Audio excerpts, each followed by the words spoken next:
भक्तजनों, आइए संक्षिप्त आनंद रामायण राज्यकांड उत्तरार्ध के 20वें सर्ग में आज हम प्रवेश करते हैं। महर्षि वशिष्ठ एवं श्री राम पुत्र लव का संवाद, श्री राम का अपने मत्स्य, कूर्म आदि अवतारों के विषय में बतलाना और रामा अवतार की विशेषता, मर्त्य शिक्षण के लिए ही रामा अवतार के ग्रहण आदि का प्रतिपादन करना। श्री रामदास बोले, हे शिष्य विष्णुदास, एक दिन की बात है। प्रभात काल में श्री राम जी के पुत्र लव ने गुरुवर वशिष्ठ जी से कहा, हे मुनीश्वर, मैं आपसे कुछ पूछना चाहता हूँ, उसे आप बताने की कृपा करें।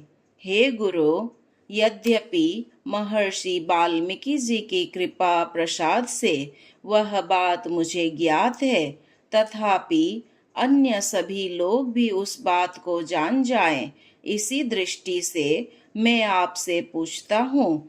बात यह है कि रात्रि में जब हम सभी निद्रा में रहते हैं, उस समय कान में लोहार की धोकनी की ध्वनि भांति आवाज किसकी सुनाई देती है? हे गुरु, आप मेरे इस संशय को दूर करने की कृपा करें। इस विषय में मुझे महान कौतूहल है। लव के इस प्रकार के वचनों को सुनकर महर्षि वशिष्ठ कहने लगे, हे लव, पूर्व समय में रावण ने अपनी जिस देह से लंका में बहुत से ब्राह्मणों की हत्या की थी, उसी कारण रावण की वह देह ब्रह्म हत्या के प्रभाव से आज भी लंका में जल रही है। श्री राम के हाथों वध होने से रावण की आत्मा तो उसी क्षण बंधन मुक्त हो गई थी और वैर बुद्धि से निरंतर श्री राम के चिंतन रूपी पुण्य से उसने अपनी आत्मा के समस्त पापों को दग्ध भी कर डाला था, किंतु उसने अपने शरीर से अपने जीवन में न कभी विमल मन से देवताओं का नमन किया, न ही देव मंदिरों की सफाई आदि का रख रखवाव का ध्यान रखा और न ही उसने शरीर से भक्ति पूर्वक कभी भी तीर्थ यात्रा ही की थी। उसने अपनी देह से न कभी निष्काम तपस्या आदि ही की और न उसने अपने शरीर द्वारा शीत उष्ण आदि को सहन करके कोई लोक हितकारी परिश्रम ही किया। इस प्रकार के रावण की वह देह बहुत से ब्राह्मणों की हत्या करने वाली थी। इसी कारण लंका में उसकी देह आज भी जल रही है। उसी के जलने की ध्वनि रात्रि में सुनाई पड़ती है। हे लव, अग्नि की ज्वालाओं के जलने से लोहार की धोकनी के समान होने वाली जिस ध्वनि के विषय में तुमने पूछा था, वह दिन में कोलाहल होने के कारण किसी को सुनाई नहीं देती। उसकी चिता में वायुपुत्र हनुमान जी आज भी 100 भार लकड़ी लंका ले जाकर प्रतिदिन डालते रहते हैं। इस प्रकार जलते जलते जब उसके पाप नष्ट हो जाएंगे, तब उसकी देह पूरी जल जाएगी। हे लव, इसमें एक दूसरा भी कारण है, उसे भी मैं तुम्हें बताता हूँ, सुनो। रावण ने मरते समय श्री राम से एक वर की याचना करते हुए कहा था, आप मुझे ऐसा कोई वर प्रदान करें जिससे लोग मुझे याद करते रहें। इस पर श्री राघव ने उससे कहा था, हे रावण, तुम्हारी देह के जलने से धककती हुई जो ज्वाला निकलेगी, धोकनी के समान उस शब्द को सातों द्वीपों में रहने वाले लोग सुना करेंगे। उस ध्वनि के माध्यम से लोगों को तुम्हारा स्मरण होता रहेगा। यह ध्वनि ब्रह्मांड में सर्वत्र सुनाई पड़ेगी। इस प्रकार का वरदान पाकर वह रावण श्री राम के शरीर में लीन हो गया। हे लव, तुमने जो कुछ पूछा था वह सब मैंने तुम्हें बता दिया। गुरु वशिष्ठ जी के इन वचनों को सुनकर लव ने उन्हें प्रणाम किया। फिर वे संदेह रहित होकर शिविका में आरूढ़ हो अपने भवन को चले गए। श्री रामदास बोले, हे विष्णुदास, एक दिन की बात है। श्री राम जी ने अपने भाइयों, पुत्रों, सीता, मुनिजनों तथा गुरु वशिष्ठ जी के साथ अपने भवन में बैठे हुए थे। उस समय हर्षित होकर श्री राम ने सभी को संबोधित करते हुए कहा, हे मुनिजनों, आप सभी लोग सुने। हे भाइयों, हे पुत्रों, हे सीते, हे मंत्रीजनों, हे माताओं, आप सभी मेरी बात सुने। मैं इस रामा अवतार में जो आनंद प्राप्त किया है वैसा सुख में मुझे किसी भी अवतार में कभी भी प्राप्त नहीं हुआ।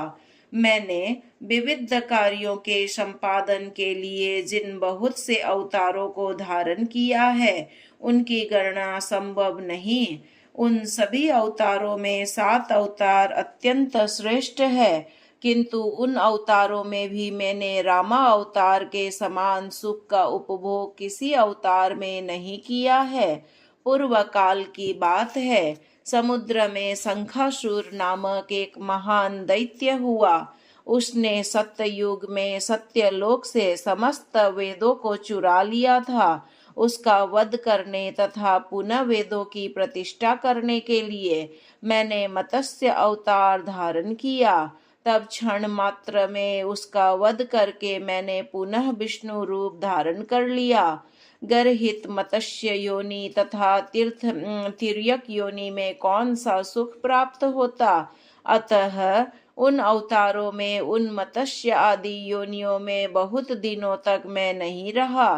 तदंतर समुद्र मंथन के समय मंदराचल पर्वत को डूबता हुआ देखकर मैंने कूर्म रूप धारण किया और उस पर्वत को अपनी पीठ पर धारण कर लिया। उस कूर्म रूप को भी गर्हित समझकर मैं बहुत समय तक उस कूर्म रूप में स्थिर नहीं रहा।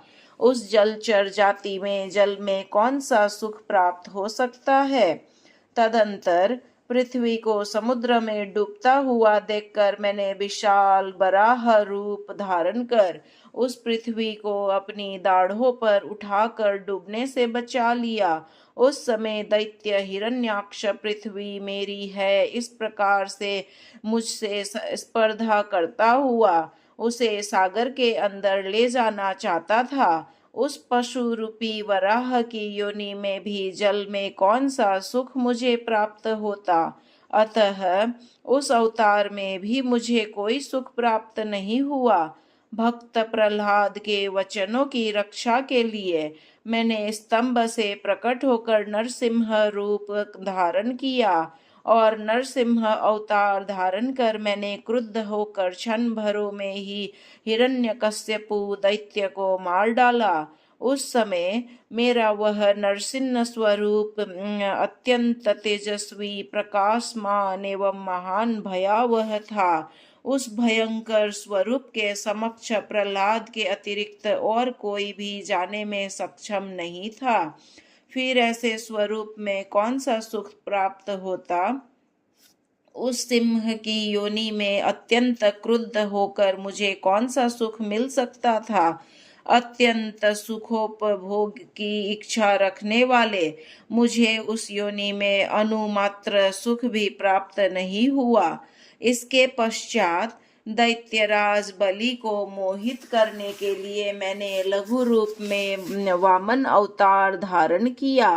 तब मैंने तीनों पगों में संपूर्ण त्रिलोकी को नापकर बलि को पाताल लोक में भेज दिया। उस वामन अवतार में मुनि देह को धारण कर वन में भला मुझे कौन सुख मिल सकता था। उस अवतार में शरीर भी अत्यंत छोटा था और सुंदर भी नहीं था।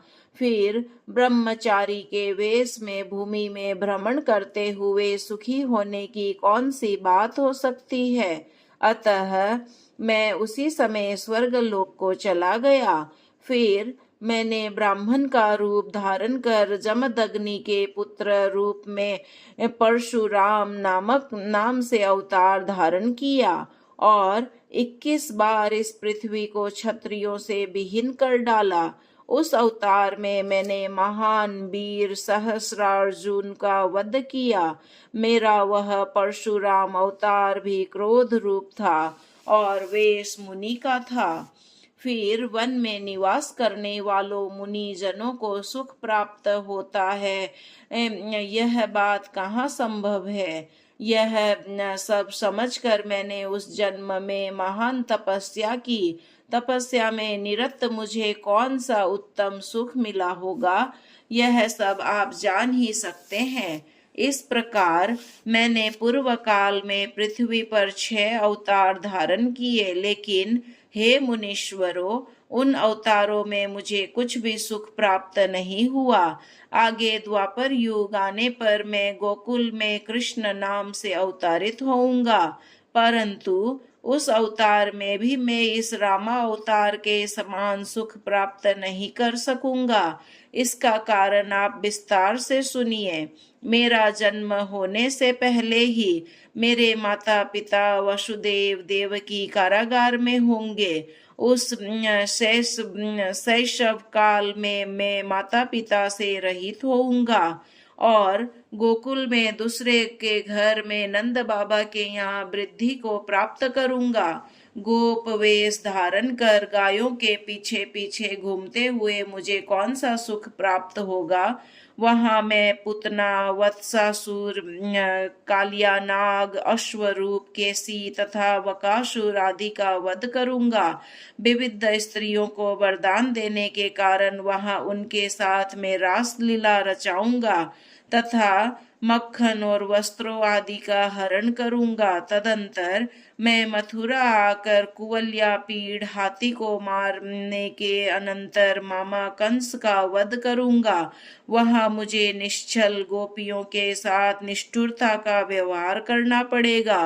कालिया वन के भय से मुझे पराजित हो भागना भी पड़ेगा। त्रिलोकी में पराजय से और बड़ा दुख कोई नहीं है। तदंतर मैं समुद्र के किनारे अपना निवास बनाकर कुछ दिन वहां रहूंगा। मध्य देश में निवास स्थान न रहने के कारण उस समय मेरे पास कोई राज्य भी नहीं रहेगा। राज्य से रहित होने पर दूसरे के वशवर्ती रहने वाले को कौन सा सुख हो सकता है। उस कृष्ण अवतार में मुझे छत्र आदि का तथा राज्य के भोग का सुख प्राप्त नहीं होगा। इस प्रकार द्वापर युग में कृष्ण अवतार में मुझे कुछ भी सुख प्राप्त नहीं होगा। अंत में ब्राह्मण के शाप से मेरे उस अवतार की समाप्ति होगी। इसके अनंतर कलयुग में मैं दैत्यों को यज्ञ कर्म में आसक्त देखकर सबको मोहित करने वाला बुद्ध रूप धारण करूंगा। अपनी बातों से उन दैत्यों की बुद्धि को विपरीत कर मैं यज्ञ कर्म से उन्हें विरक्त करूंगा और फिर कुछ समय तक जगत में रहूंगा। उस समय मैं अहिंसा का सभी को उपदेश करूंगा। उस जन्म में भी मुझे महान कष्ट उठाना पड़ेगा। इसके अनंतर मैं कलयुग के अंत में सभी लोगों को वर्ण संकर होता देखकर कल की अवतार धारण करूंगा। उस समय मैं एक ब्राह्मण के घर में प्रकट होकर हाथ में दुष्टों का संहार कर हाथ में खड़ग लेकर घोड़े पर आरूढ़ होकर क्षण मात्र में ही दुष्टों का संहार कर डालूंगा। मेरा वह कल की अवतार पृथ्वी पर बहुत समय तक नहीं रहेगा। हे ब्राह्मणों, उस अवतार में मुझे लेस मात्र भी सुख प्राप्त नहीं होगा। कलयुग की अवधि पूर्ण होने पर पुनः सतयुग की प्रवृत्ति होगी और मैं पुनः पहले के समान ही अवतारों को धारण करूंगा। इस प्रकार मेरे 9 अवतार हुए, किंतु उनमें मुझे कुछ भी सुख प्राप्त नहीं हुआ। परंतु इस रामा अवतार में मैंने यथेच्छ आनंद प्राप्त किया है। पृथ्वी में इस रामा अवतार के समान और कोई दूसरा अवतार न तो हुआ है और न मेरे आगे ही कोई होगा। मुझे सातों द्वीपों का आधिपतित्व प्राप्त है। पतिव्रता सीता जैसी नारी मेरी अर्धांगिनी है। मेरे 2 पुत्र लव और कुश महान वीर और धनुर्धारी है। मुझे ऐसे भाई है प्राप्त है जो तीनों लोकों पर विजय प्राप्त करने वाले हैं और अत्यंत श्रेष्ठ है। कामधेनु आदि 7 रत्न मेरे पास विद्यमान है। साक्षात वेद मूर्ति महर्षि वशिष्ठ जी मेरे कुल गुरु है। पवित्र आर्यावर्त में भी पुण्यशालिनी अयोध्या नगरी में मेरा निवास है। राज्य आदि समृद्धियों का मैं अकेला भोगता हूँ, दूसरा और कोई नहीं है। मेरा सत्यवादिता का अटल व्रत है। मेरा एक पत्नी व्रत है। मेरे एक ही बाण के द्वारा बाली आदि महावीरों का वध हुआ है। इस अवतार में केवल एकमात्र सीता मेरी भार्या है और दूसरी कोई नहीं। हे मुनीश्वरों, तीनों लोकों में मेरी आज्ञा का उल्लंघन करने वाला कोई भी नहीं है। मेरे पास पुष्पक जैसा विमान है और अंजनी नंदन हनुमान जैसा दूत मुझे प्राप्त है। सुग्रीव और राक्षस राज विभीषण जैसे मित्र मुझे उपलब्ध है। कोदंड के सदृश मेरा धनुष है जो शत्रुओं का विनाश करने वाला है। श्रेष्ठ सूर्य वंश में मेरा प्रादुर्भाव हुआ है। राजर्षि दशरथ मेरे पिता और कौशल्या जैसी स्त्री मेरी माता है। मैं सदा सर्वदा अपने ही अधीन रहता हूँ। मेरा कोई दूसरा शासक नहीं है। स्नेह का वर्धन करने वाली सुमेधा जैसी मेरी सास है। जनक जैसे विदेह राज मेरे श्वशुर है। विश्वामित्र जैसे महागुरु मुझे विद्या प्रदान की है। मुझे लक्ष्मण जैसा परामर्शता प्राप्त है। पवित्रतम सरयू जैसी नदी का मुझे सामीप्य प्राप्त है। अंगद आदि महावीर मेरे अंग रक्षक है। चतुर्दंत महान हाथी मेरे पास विद्यमान है। ब्राह्मणों की अभिलाषाओं को सर्वदा परिपूर्ण करते रहने का मैंने उत्तम व्रत धारण किया है जो कभी भी विफल नहीं होता। मेरा भवन वैकुंठ के समान अत्यंत प्रकाशमान है। चिंतामणि जैसा अलंकार मेरे हृदय देश में सदा विराजमान रहता है। 11,000 वर्ष की दीर्घ आयु मुझे प्राप्त है। किसी भी राज्य के समक्ष मेरा सिर झुकता नहीं है। हे ब्राह्मणों, इस प्रकार का अनुपमेय सुख भोग मैंने इस रामा अवतार में किया है। अब इस संसार में स्वल्प भी सुख भोग की मेरी इच्छा शेष नहीं रह गई है। इसी कारण इस रामा अवतार को मैंने पूर्ण रूप से धारण किया है। इस रामा अवतार में बाल्यकाल में मैंने भाई लक्ष्मण और सीता के साथ जो वनवास स्वीकार किया वह दुख भोगने के लिए नहीं बल्कि लोगों को शिक्षा प्रदान करने के लिए तथा पृथ्वी के भार को हल्का करने के लिए ही किया। अपने आचरण एवं चरित्र के द्वारा किस प्रकार की शिक्षा मैंने लोगों को प्रदान की उसे मैं संक्षेप में बताता हूँ। पुत्रों को माता पिता की आज्ञा का सदैव परिपालन करना चाहिए, भले ही वह कितनी ही कष्टप्रद क्यों ना हो। इस शिक्षा को अपने आचरण के माध्यम से पुत्रों को बताने के लिए ही मैंने पिता के वचन को मानकर वनवास स्वीकार किया।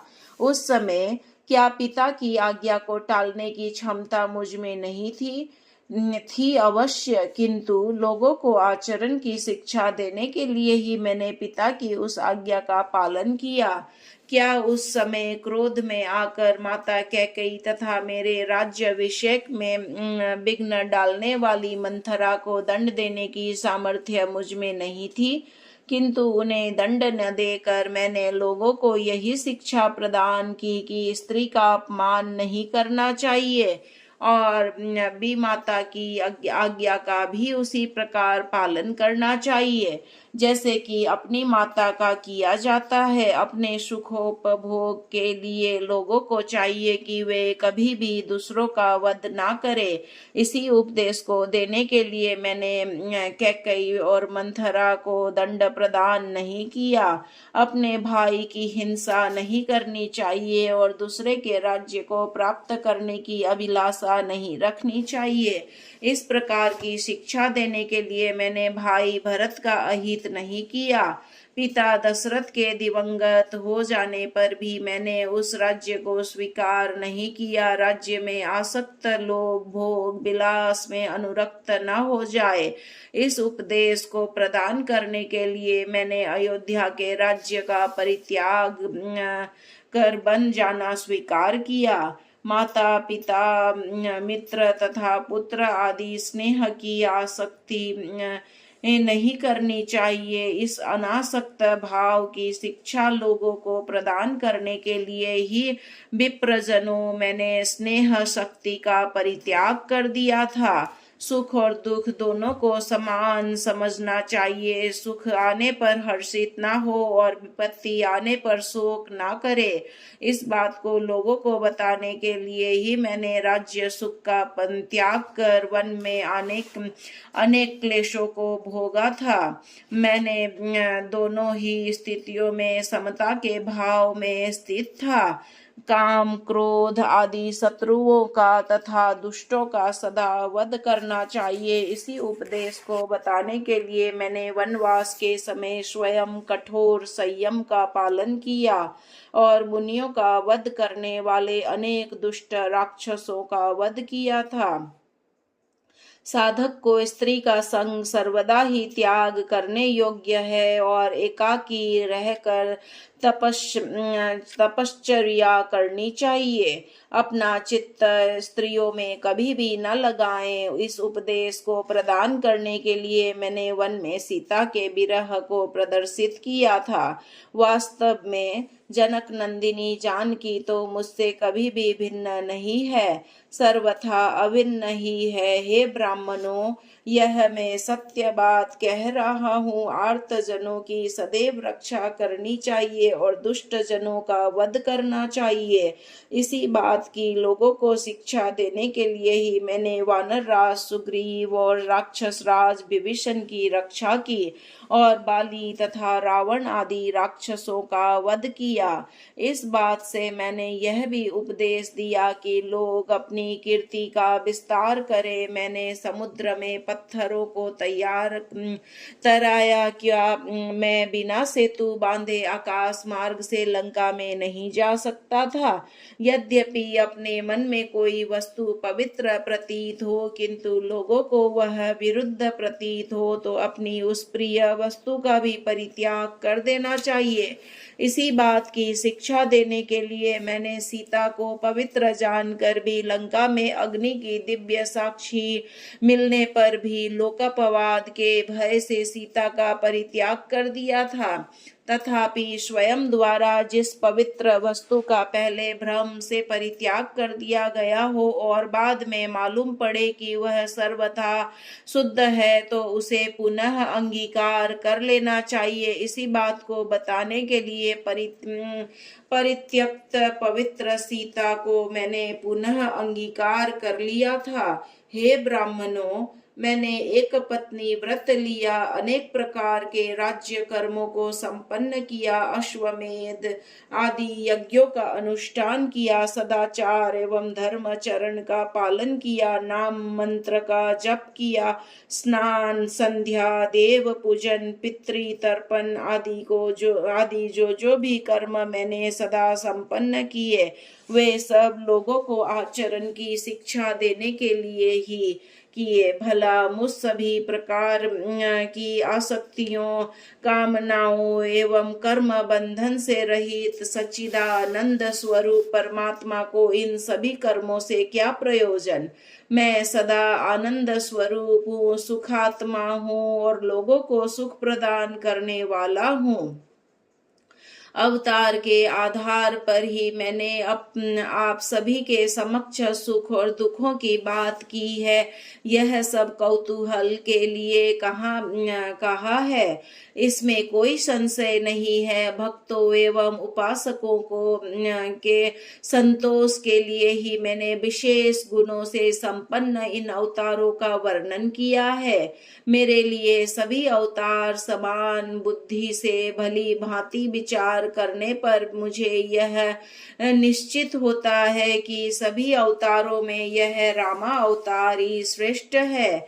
2 अवतार जलचर योनि के मत्स्य एवं कूर्म, 2 अवतार वनचर योनि के वराह एवं नरसिंह, 2 अवतार वल्कलधारी वामन एवं परशुराम, 1 अवतार गोप रूप कृष्ण का, 1 अवतार बुद्ध का और 1 अवतार क्षणिक कल्कि का। इस प्रकार से ये मेरे भूत तथा भविष्यत काल के 9 अवतार मुझे संतोष प्रदान करने वाले नहीं है। मेरा यह रामा अवतार सभी अवतारों में अत्यंत विशिष्ट है। यह भक्तों एवं उपासकों को बहुत प्रिय है और उपासना करने से सब प्रकार के मंगलों को प्रदान करने वाला है। इस रामा अवतार में मैंने अत्यंत सुंदर चरित्रों का आचरण किया है, जो सब प्रकार के पातकों का विनाश करने वाला है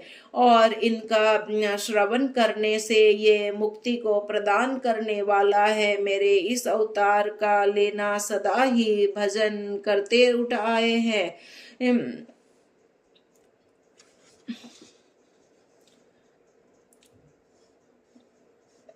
जो सब प्रकार के पातकों को विनाश करने वाला है और इनका श्रवण करने से ये मुक्ति को प्रदान करने वाला है। मेरे इस अवतार का लोग सदा ही भजन करते आए हैं। जो मेरे इस अवतार के भक्त और उपासक है, वे मुझे सदा ही अत्यंत प्रिय है। हे ब्राह्मणों, मैंने इस रामा अवतार के विषय में आप लोगों को आनंद के साथ सब कुछ बताया। जो लोग मेरे इस रामा अवतार पर दोष का आरोपण करते हैं, वे मेरे द्वेष्य है। वे अपने पूर्वजों के साथ नरक में पड़ते हैं। श्री रामदास बोले, हे शिष्य विष्णुदास, इस प्रकार कहने के उपरांत उन सभी मुनिजनों की श्री राम जी ने भली भांति पूजा की और उन सभी को विदा किया। तदंतर वे जनक नंदिनी सीता को अनेक प्रकार की वार्ताओं से आनंदित करने लगे। हे शिष्य, इस प्रकार से मैंने तुम्हारे समक्ष सभी अवतारों का वर्णन किया। विसर्ग यहाँ पर संपूर्ण हुआ। श्रीमन्नारायण नारायण नारायण, भजमन हरि नारायण नारायण नारायण। बोलो हरि नारायण नारायण नारायण, मेरे नारायण नारायण नारायण, इनके नारायण नारायण नारायण, आपके नारायण नारायण नारायण, हम सबके नारायण नारायण नारायण।